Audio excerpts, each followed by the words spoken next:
حضرت عبداللہ بن قلابہ رضی اللہ عنہ جو صحابی ہیں اتفاقاً سے ادھر کو چلے گئے۔ اچانک آپ کا ایک اونٹ بھاگ گیا۔ آپ اس کو تلاش کرتے کرتے اس شہر کے پاس پہنچ گئے۔ جب اس کے میناروں اور دیواروں پر نظر پڑی تو آپ بے ہوش ہو کر گر پڑے۔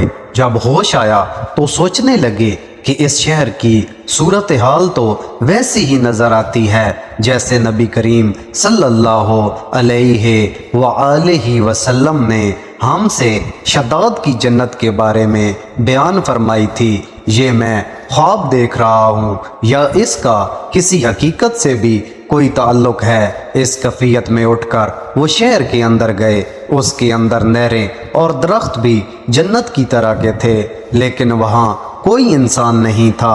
آپ نے وہاں پڑے ہوئے کچھ جواہرات اٹھائے اور واپس چل دیے۔ وہاں سے وہ سیدھے اس وقت کے دارالخلافہ دمشق میں پہنچے۔ حضرت امیر معاویہ رضی اللہ عنہ وہاں موجود تھے۔ وہاں جو کچھ ماجرا ان کے ساتھ پیش آیا تھا انہوں نے بیان کیا۔ حضرت امیر معاویہ نے ان سے پوچھا، وہ شہر آپ نے حالت بیداری میں دیکھا تھا کہ خواب میں؟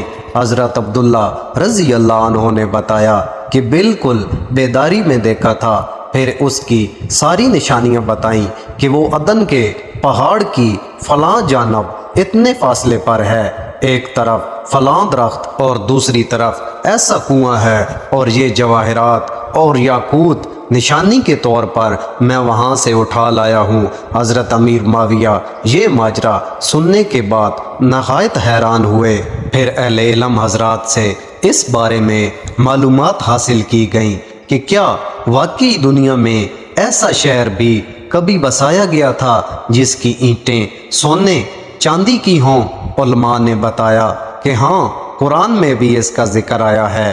اس آیت میں ارم ذات العماد یہی شہر ہے، مگر اللہ تعالیٰ نے اس کو لوگوں کی نگاہوں سے چھپا دیا ہے۔ علماء نے بتایا کہ حضرت صلی اللہ علیہ وآلہ وسلم نے بھی یہ فرمایا ہے کہ میری امت میں سے ایک آدمی اس میں جائے گا اور وہ چھوٹے قد سرخ رنگ کا ہوگا، اس کے ابرو اور گردن پر 2 تل ہوں گے۔